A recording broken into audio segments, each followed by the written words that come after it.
Atë të premte në orën 17 në sheshin Skënderbej në Tiranë është thirrur protestë masive ku do të kërkohet drejtësi për ish-krerë të UÇK-s, të cilët mbahen para burgimit e Hagës.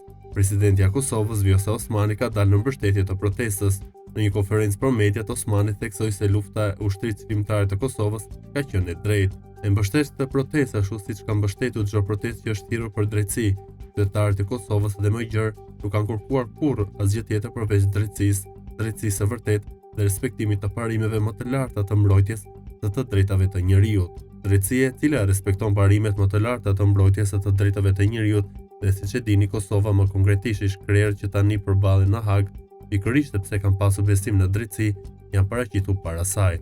Tash po bëhen 5 vite pas një ndryshim në drejtësinë ndërkombëtare, por ne si institucione të Kosovës vazhdimisht kërkojmë që parimet e mëdha të drejtave të njerëzit të respektohen dhe u japin plotësisht të drejtat e tyre sa herë që ata protestojnë në kërkim të këtyre standardeve. Lufta UÇK-s ka qenë një luftë e drejtë për liri për të mbrojtur popullin tonë dhe çliruar Kosovën nga okupimi që ka zgjatur për shekuj dhe luftë që ka pasur mbrojtjen e pragut të shtëpisë dhe qytetarëve të pafajshëm që sulmoheshin nga ushtria serbe, tha ndër të tjera presidenti Osmani para mediave.